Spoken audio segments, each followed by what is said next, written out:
Oops.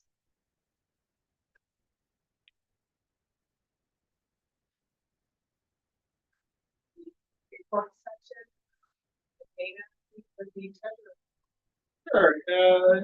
We've had time to take a look at it. There's nothing outstanding in this report. Presentation. Here, a lot of money going out, very little in. Uh,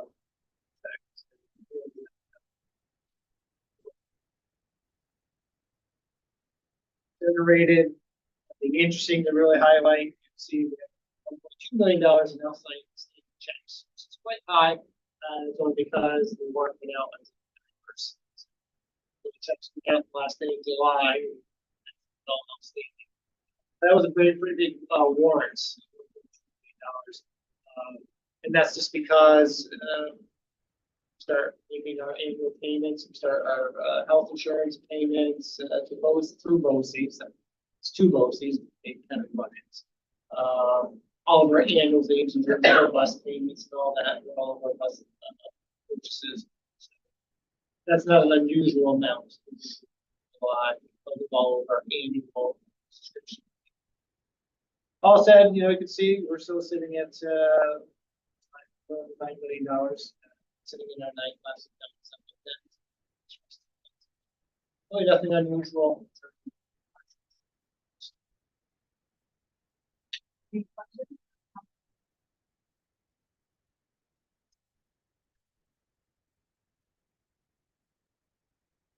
Going to give you an update on the various items that the board approves back in springtime coming out of repair reserve. I don't know if you saw when you came in, you can see there's a lift. Behind that, there's a couple of dumpsters in the process of removing all of the heating vents on the rooms on this side. All of them removed. All put in terms of these placements, and now we're just working on installing them. We had a little setback on the three on the top because of cooling units. We didn't realize that the ventilation to the outside, there's little duct systems. It's actually wider than what's currently there. So they're going to have to expand that a little bit, which will require removing some of the brickwork on the outside to expand the ductwork. But that's not any additional cost to the project itself. Just, they didn't realize that the cooling unit vents had a bigger ventilation system. So that's we purchased the kiln. That was also part of the repair reserves. That's the process of being installed. There was also a sink in the art room that has also been installed as well. I think what else was on the generator on the screen as well. So we'll look at it, all the things that the board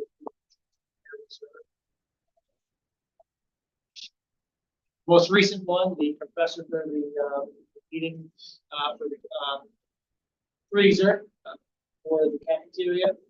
Ice Time did that work, and it was done within a matter of about a week or so. Just nice job of securing that compressor, driving down to Alden, picking up from his supplier, and so it's kind of where we are with the projects.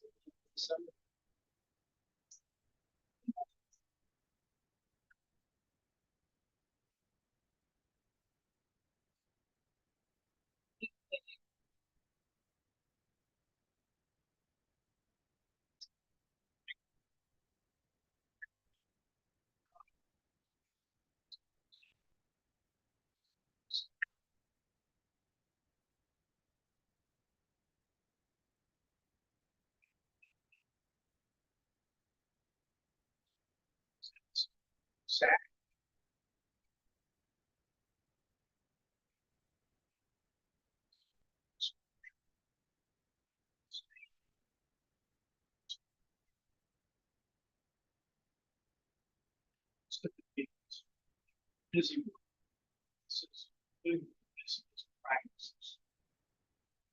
Most companies do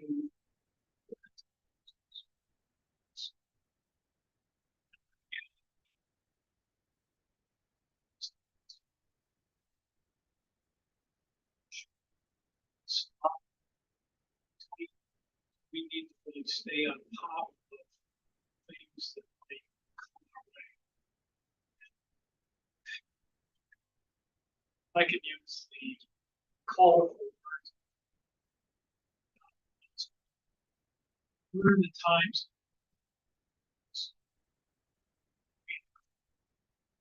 Be aware. Downsides that may fall us. Hopefully develop some plans.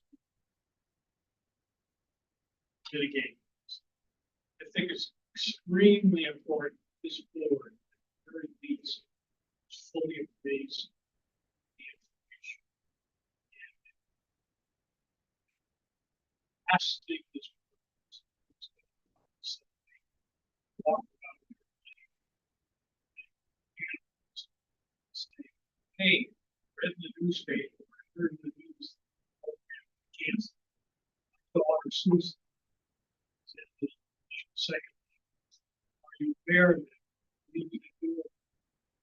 I think it's really incumbent on us. Really, if you in this community, I esteem. A little farther down the road years, it's not going to get any easier. We're going to have this.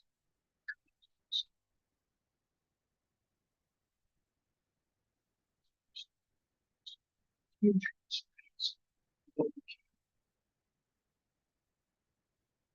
Let's go up.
Well, after the report I read this morning, state's not looking good.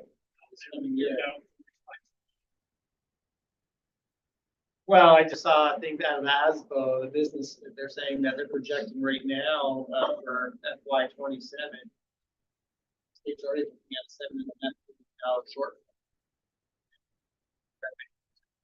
My counterparts are already saying right now, in August of 25, that things aren't looking good for the next budget cycle, even at the state level. Yeah, that's taking it with help. Yes, We have to exactly. deal. That's So Dana, why don't you walk us through a little bit of this? Dana put this together for us, which I think you did a great job. Just give us a sense of the uniqueness of our F fund and where our federal dollars are parked in their use. The first page really just shows our revenue sources. I've highlighted that, and that's the graph I pulled right out of our budget booklet that we used during the budget process. And as you can see, between property tax and our appropriated fund balance, up 84% of our revenue is drawn from the local dollars.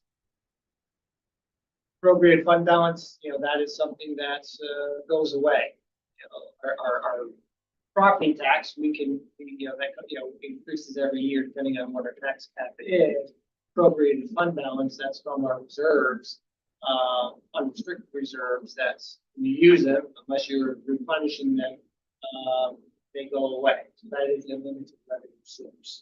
And that our state aid, it's been about 14%. The others, sitting at just 2%, that is from rental agreements, from the interest we earn on our investments, things like that.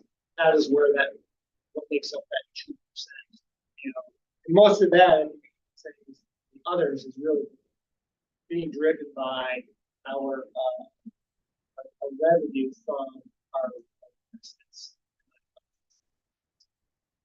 So that's really our revenue source. For the most part, luckily, thankfully, 80% of it is tied local, so that we can count on a 2-3% increase. Tax cap. State aid. The others, again, that's always on the market out there. Interest rates and second page is looking at our federal grants, basically our federal dollars. We do not build them into our appropriation budgets. They are separate. We don't use them as a revenue source in the general budget. So as John pointed out, it's true, you know, our exposure is limited to that degree. Does that mean that we would not feel an impact if federal dollars went away? No, because it helps, you know, cushion the blows. We use it for our title money, about $122,000.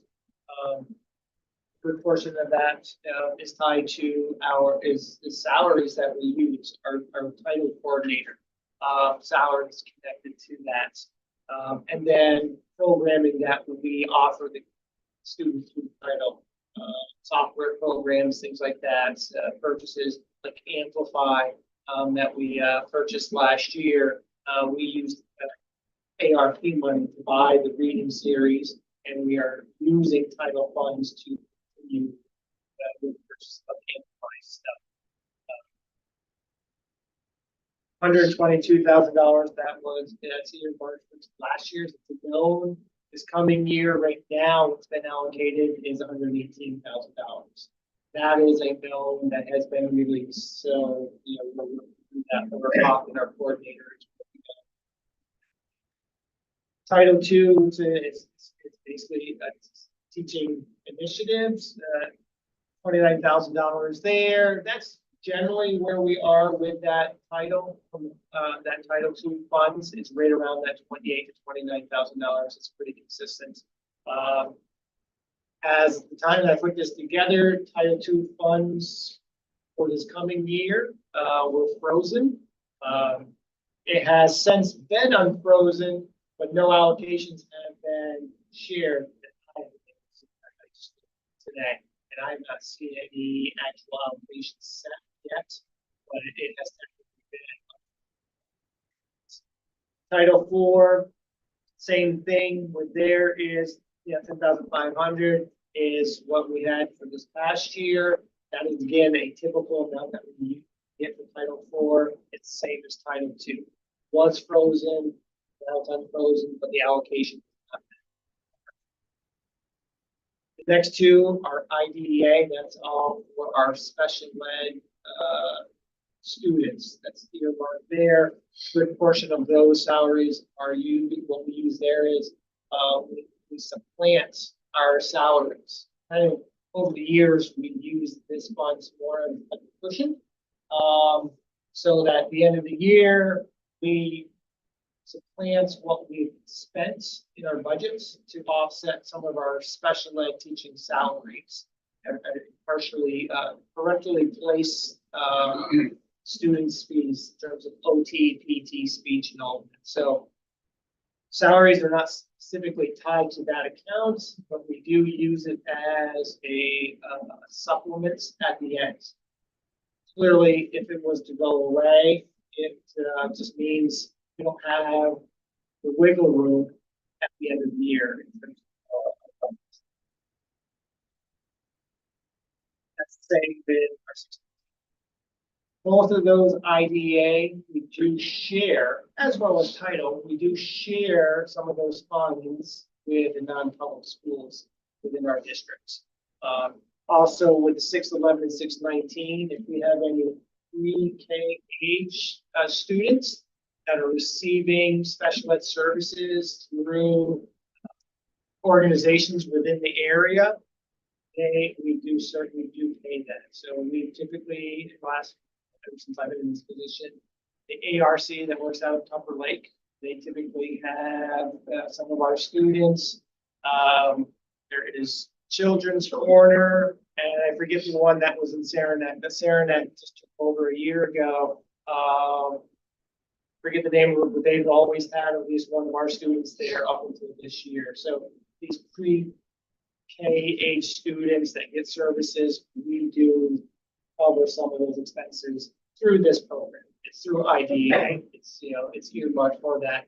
Just like the title funds, we do send some money to North Country School, as well as St. Agnes Third, and that's the state protocol, state guidelines.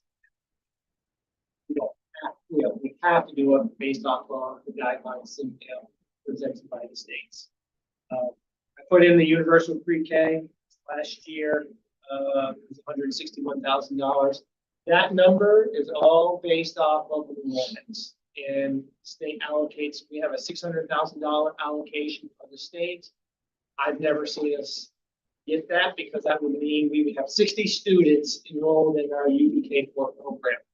Most I've ever seen is like 35 or 36. So when you hear the state say that they've increased funding for UBK program, it's true. They have, because when I started, we were sitting at about 400,000. Now we're sitting at 600,000. The thing that they don't talk about is it's based off of actual enrollments. So even though they allocate $600,000, we only get what is based off enrollment. And if we have a certified teacher running the program, we get $10,000 per student. That's basically how it breaks down. If it's an uncertified student, it's $7,500. So that changes from year to year. I think early indication is the UBK program is going to be much larger this coming year. And yes, so right now we're building a budget for $360,000, well within our allocation, and that's state money. But I put it under here because it all comes on, so kind of falls under the program. And then the last two are our federal and state meal reimbursements. Are a community eligibility provision school. We're going into our third year of that. That's where all meals are free. Doesn't mean that all meals, that doesn't mean that it's all covered. It just means that we can't charge for the first meal, and our reimbursements is larger than if we were not part of this program. But it does not cover all of our expenses for running the cafeteria program. What we have over the year budgeted, well, at one point we had $200,000. Last year, budgeted $150,000. This coming year, a way to cut back, and we've only budgeted $70,000 to cover that. Thankfully, through this program, we're averaging about $25,000 to $30,000 that we have to offset. So very much, we're going from only paying about $30,000 to make the food program full, to where we were looking at covering $200,000 of it to offer free meals to all students. So it's been extremely helpful in that regard that we've been able to make budgetary adjustments. One of the areas, again, the unknowns would be if one of the cutbacks is through the USDA, which eliminates the CEP program, that will obviously have a bigger impact on the district's ability to continue offering free meals to all students. So you can see there, all total, a little over $900,000 in that. One federal program I did not put in here because it really doesn't impact us at all, other than we're pass through, is the Title I-D, which up until this coming year, Mountain Lake Academy has been eligible for that, but we really act as a pass through. It's for, in essence, residential facilities, and they are allocated money through the states. And we submit it. They then send us invoices throughout the year of the 2 programs that the state approved, and we reimburse it, and then we get the money from the states. As I told right now, that's that Title 1B is Mountain Lake is no longer or not eligible for this coming year, so it's not even on the spot. We did not benefit from it one. We didn't receive any of the funds we were really asked. So that's why I did not put it on this list, because we put in the energy and the work to oversee the program. Questions on the federal grants? Where we stand?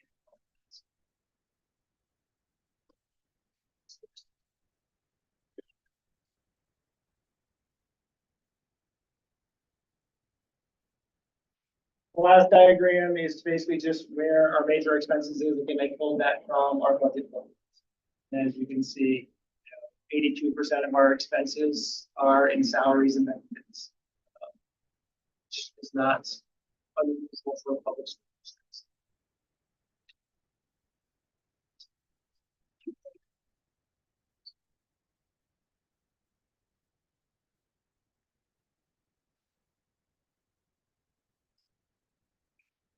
So summer's the time of year where we take stock of how the previous year went. We look at our student performance on assessments. We look at our survey responses from staff, students, and families.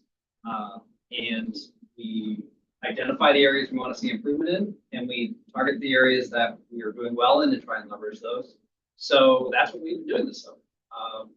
And we have a couple of different mechanisms to filter that information through so that we can identify actionable items for better outcomes for our students. So the first on my list is our department leadership team. So we have 14 different department leaders that lead different instructional teams across the district.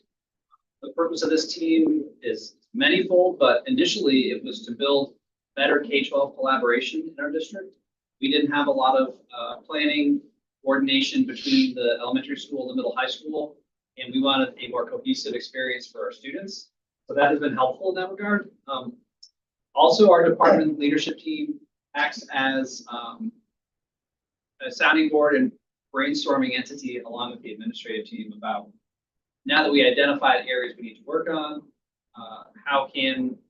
what strategies that we're looking at do you think would be most viable with the staff? So that's what we recently did with our recent meeting of our team 2 weeks ago. We poured over our plan for the year for professional development. We looked at our survey areas that we want to see improvement in and our state performance and federal performance on tests, and walked away with some key points.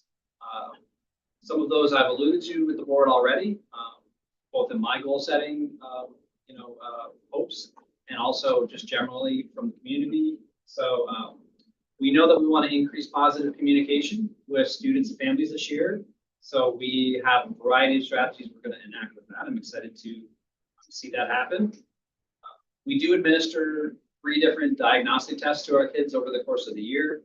We want to use that information to make sure that what a classroom grade looks like and what a Regents or 3 through 8 assessment grade looks like, the discrepancy between those things continues to get smaller. One of the takeaways that I'll talk about when I discuss our Regents scores is that we had one of the biggest gaps between those 2 things, certainly that I can recall in my time here in the district. And so we want to give predictability to our families and students and make sure that the feedback our students are getting is relevant and anchored in how they will interpret their success at the end of the course. So all told, definitely a very productive meeting with our department leaders. In terms of our Regents scores themselves, we've, I think, had strong academic performance over the last several years in our Regents. This past year, we did identify areas that we can better prepare our students for. One of the key issues is what I just alluded to, that chasm between classroom performance as communicated through grades and Regents performance. So we've tried to identify how much of this is a component of teacher grading student performance, specific cohort dynamics in the proficiency levels of different classes in the district, or just testing issues and new tests from New York State. And then there's kind of just a lot of different things that are creating some of the circumstances we're seeing. So in terms of our regions, I would say in global history, US history, and ELA, we've had strong performance. In math, our Algebra 1 and 2 has been steady overall. We did see a decline in our performance in Algebra 2 this year. We admitted a lot of students who hadn't shown proficiency in earlier classes in deference to student and parental requests to take more advanced classes. And some of our students just didn't measure up on the exams. So that bore itself out on the tests. Geometry, we've seen a persistent challenge across the state. We have modest improvement year over year. And this is, I suppose, favorable news considering that this was a new exam. Traditionally, we've been very strong in our sciences. Chemistry, biology, and earth science exams, earth and space this year. We saw declines in our performance this year. That reflected a broader trend where new tests that came out were really just more of a reading test than they were a science test. And our science team has worked diligently from grade 4 all the way to the top to provide new investigations for our students. We're like a ticket to be able to take these Regents exams. These investigations count for 15% of the total grade. And yet, the time and preparation necessary for these investigations is vast. And unfortunately, very little of the content that was comprised of those investigations was actually in the tests themselves. So we already having received our Regents grades, we were able to run the data and look at the different question sets that our students struggled with most. And it was constructed response questions, and it was reading comprehension questions. So everyone, all our department leaders are now aware that we are very much in the reading comprehension business in terms of how we allow our students to excel. And it's not that content is no longer king in terms of science content, social studies, or whatever else, but it's immaterial if our reading comprehension skills are not top tier. So that's our focus area. Certainly academically, moving forward from this is that. There were instances where some exams, the leading union in the state, NYSEG, came out publicly saying that some of the exams just did not even correlate with what was actually taught in the classroom. So that certainly was a factor with regards to our earth science test. And then, we also had instances where the manner in which we prepared students wasn't as accessible as we would anticipate. So one of the things that we do when we enter Regents Week is we have a schedule of few classes for students that are available. And traditionally those have been done teacher by teacher. Times were set up in certain classes that students couldn't access readily.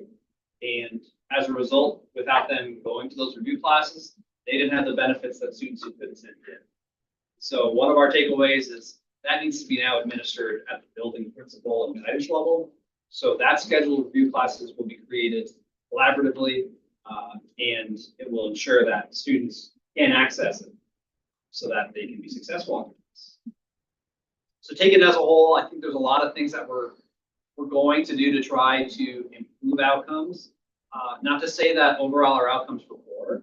I certainly am pleased with the results that our staff has put forth and that our students have done, but we're in the continuous improvement, mode. And so some practices that I know Ms. Lindsay's going to be, working with the staff are that ensuring that all grade books are kept up on Friday so that parents and students know where they are in a course in real time within a week. Utilizing 10th period to a greater degree than we've ever done. So if a student is suffering academically, misses class, or performs poorly on their diagnostic test, they're automatically assigned for extra help until they have shown growth, as opposed to the agency being on the student as a quasi-adult to do this. When executive functioning development suggests that they probably will not do that. If you're familiar with teenagers, that's not really a surprise. So we are going to be utilizing 10th period to a far greater degree. I mentioned that we'll be coordinating our review classes administratively. We're going to be looking at our NWEA data to look at the trend between our student performance and classroom grades. When we looked at our region scores in our NWEA tests, they were almost identical in terms of proficiency. So if we had to choose an instrument to guide us on how our students are doing over time, chose the right one, which is really good. So that's beneficial. And then just increasing communication between students, parents, teachers. Those are all the things that we're working towards to try and improve. On the qualitative side of the house, every year we do surveys. We ask the same questions at the same time of year of the same people. And our staff survey this year, they identified things that they see as valuable for our students, our RTI programs, our career centered learning, life skills, alternative classes like STREAM, professional development, wellness, promoted collaboration with our staff, and cross-grade connections through those department leader meetings I discussed. Those are all things that staff are ranking high and happy with. Areas that staff would like to see improvement in: having clear behavior expectations at the middle high school, providing more time to review data on professional development days, offering more targeted PD for our English learning population, teaching them, and increasing the administrative presence in classrooms, and strengthening our communication. So those are all things that we took and said, okay, we're going to have some strategies to try and address this. Our students are hoping to get more outside time if possible, and some express a desire to have less screen time. So we are going to be tracking screen time at different grade levels. There are recommendations developmentally about how much time students should spend on a computer. And we do have a software that tells us how much time during the school day student spends on their Chromebook. So we'll be monitoring that to make sure that it is not commensurate with what's appropriate. Students ask for personalized instruction and more one-on-one help and grouping and support by ability. That's basically called differentiated instruction. And that is a major focus area of our professional development this year. We're spending an entire day on this in October at our first superintendent's days. How do you differentiate a lesson using strategies for students with different abilities? So I'm excited to see that come to fruition. Students also are hoping for more hands-on opportunities and more clubs, particularly at the elementary levels. And then, of course, we did have a pipe dream question. In a world without rules, what would you want? And so you get honest answers from kids, which are great. Some of them, I think, set the bar too low. They just want a clean water fountain. Others hope for better furniture, better internet access, more ice cream, stuffed crust pizza, and vegetarian options, and more public speaking practice. My personal favorite, installing slides between floors, actual slides that you would sit on and ride like on a playground, having more connection days and clubs for activities. So good feedback from our kids, and certainly the low-hanging fruit there. Not so much the slides, but I think we can get some pizza. Shouldn't be a problem. And then on the parent side of the house, parents are hungry for greater connection. They're hungry for greater communication and consistent communication, not just when things are going wrong. So our efforts to have more positive communication with parents are well-founded to start. So that's a lot to digest, I know, and I shared a lot of the data sources with the board. Any questions, comments, thoughts about any of that before I move on to a less academic portion of my report?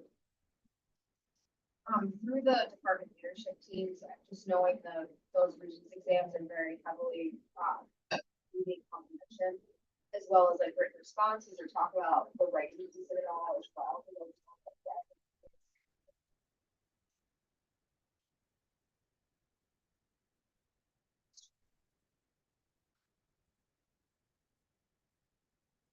So, and one of the things, Steph, that we do, so our department leaders meet with their teams every month, and then we also set time aside on professional development days.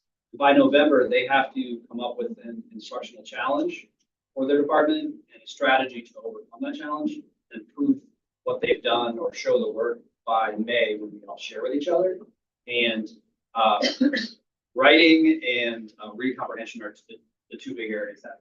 So even anecdotally, like our elementary science department and social studies department, I heard them talking with their English department at the high school level, totally different areas about what do you want to see up here that we can do down here. Yeah, so good cohesion. But and the other piece is the Amplify program that we have implemented at the elementary school, our science of reading program. It has a written component and a writing program. We just didn't have a writing program before that. So I do think we're planting the seeds at the right levels. I just don't know the specific strategies that they implement yet, because I kind of want to give them the agency to decide. But definitely it's going to be a priority. I'd love to hear more about that. Awesome. When we look at the goals, I share with the board, like November, December, like this is what each department is focusing on, and here's the rationale.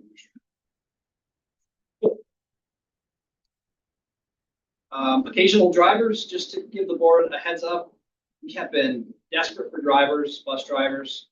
We are hopeful that we do have some prospective candidates coming into the school year, which is great because we are down 2 drivers. In the interim, we are implementing an occasional driving protocol where certified teacher who has a physical and is approved by me in that capacity can drive school vehicles other than buses. So our Suburbans and our small vehicles and transport students if they are an occasional driver. So this is a big departure from where we've been in the past. It's a favorable departure.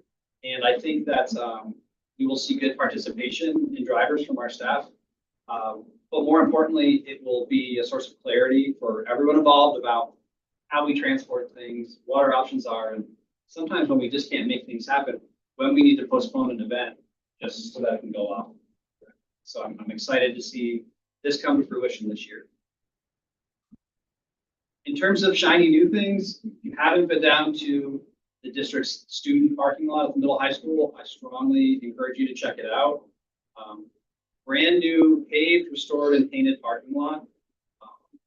So this was a collaborative partnership between the town, the village, Thrive and Thrift, and the district. When we were involved in seeking funds for the Thrive and Thrift building, we invited Assemblyman Jones to come and see if he could help. And he invited Carl Hasty, the Speaker of the Assembly, to come as well. They gave $250,000, and that money was used to pay for parking. So that was a win for everyone.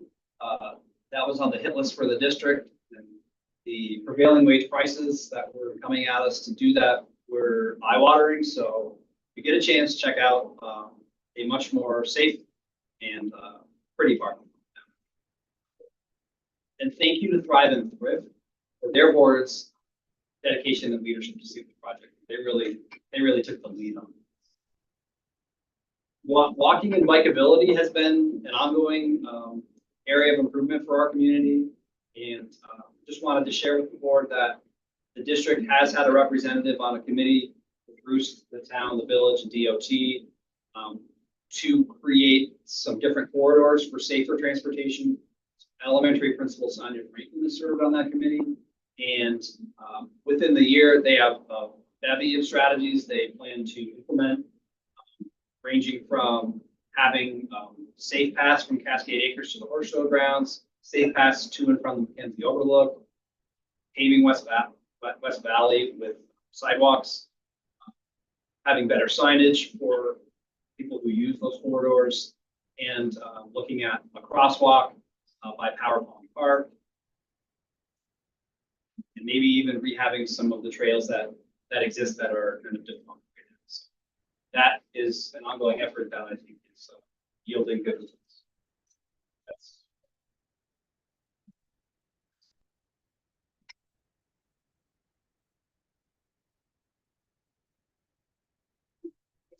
Or there are some public content, extracurricular activity report is there. There's student voices in school governance. PDF that is sent to us that just gives us ideas of how to welcome the student to our board, which is going to take place sometime in October. Then there is the NISBA Accelerate program for new board members. It's actually built over the course of the year in addition to the required training that new board members need to take. This is like a monthly topic list of short videos that gives you the opportunity to log on. So you could look at those things, and then under administrative content, there's a variety of topics there for you to look at your convenience. Moving on from there, minutes are in consent. We need to personnel. Personnel consent agenda. Recommended action: approve the following items which are included in the consent agenda. 9B, teaching staff tenure recommendation.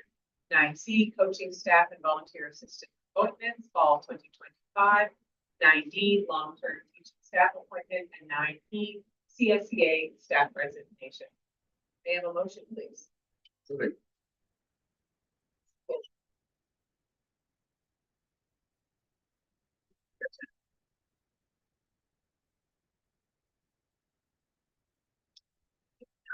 Well,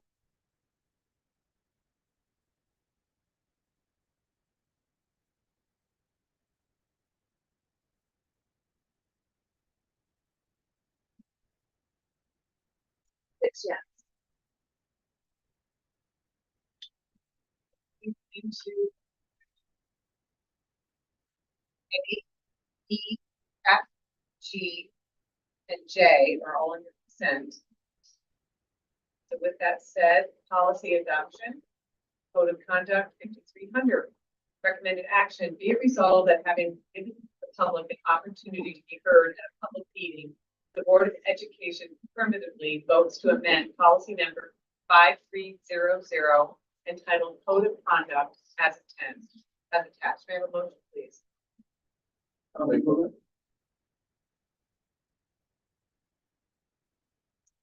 Any further discussion on it?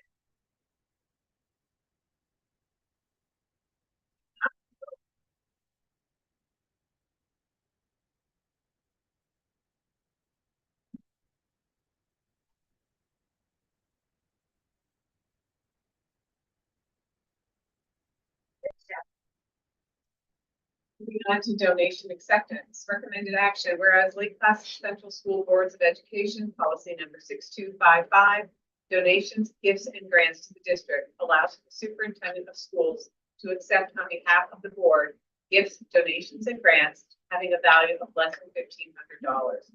Whereas monies have been granted as follows: John and Patricia Hopkinson Scholarship Fund in the total amount of $5,000 to the John and Patricia Hopkinson Scholarship Fund.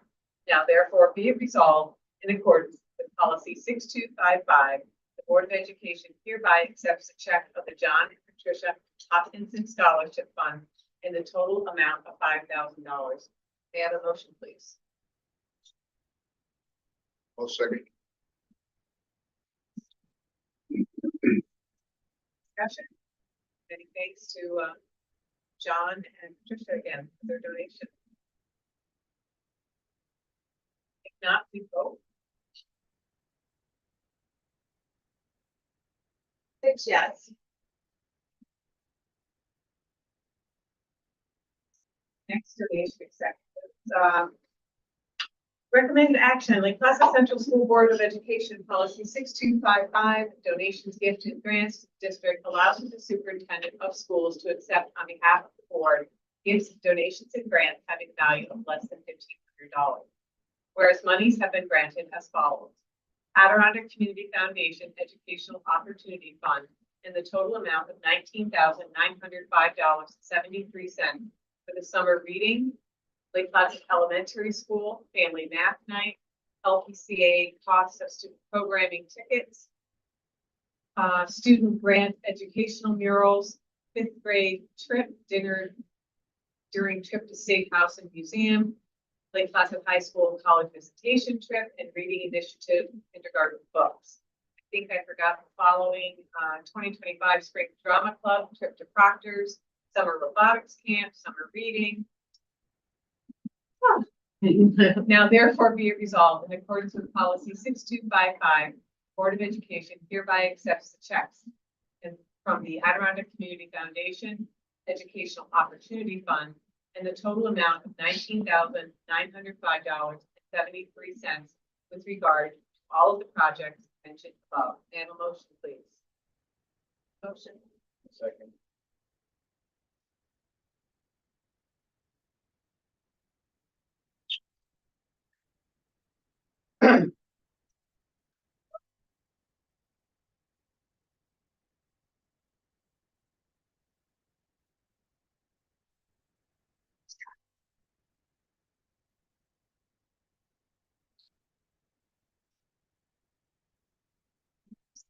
Response plan approval.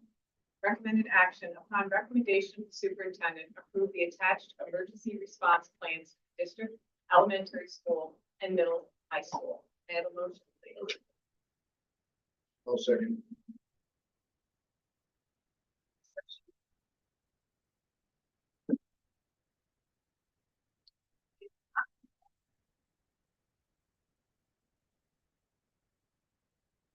Six yes. Last is the property sale lease. Recommended action upon the recommendation of the superintendent, approve the resolution attached regarding the sale of the Shipman Youth Center lot. May I have a motion, please? Right. Oh, yeah. I'll second. Any discussion? And I made that one of those. Any attachment.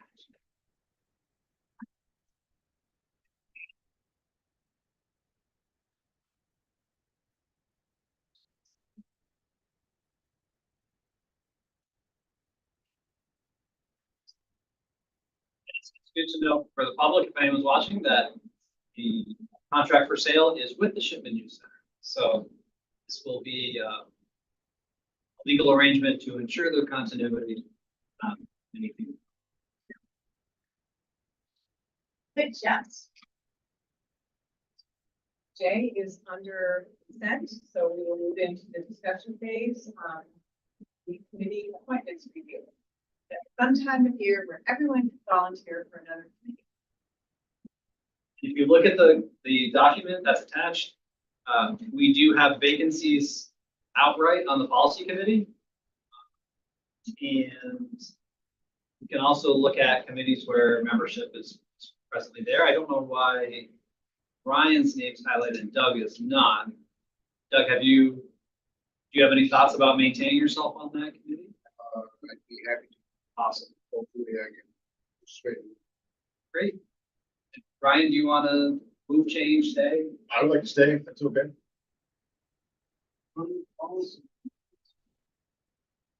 Yeah, required.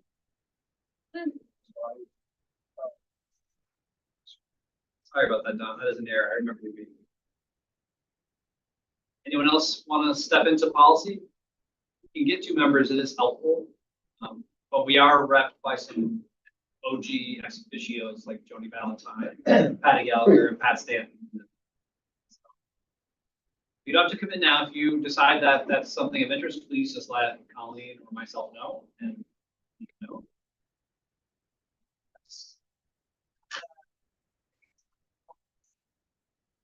Anyone else want to join on for facilities? Yeah.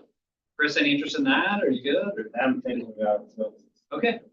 Well, the door is always open for, it swings both ways. So everyone just let us know if it's too much or you want to join on.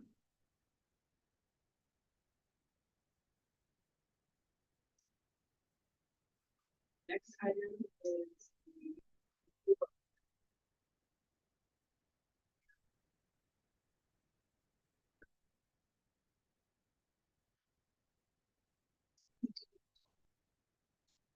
Usually we approve it in the evening.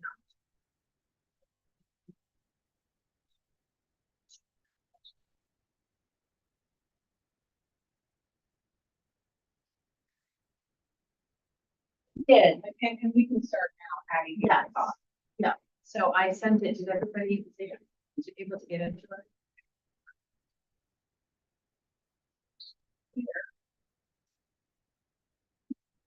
else? Moving into the adjournment phase. Our next meeting date is September.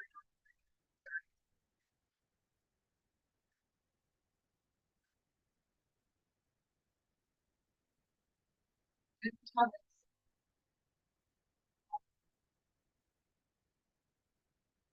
You do ones, or anyone wants to report? If not, then I like a motion to adjourn the meeting at 7:04. Anything else? Second.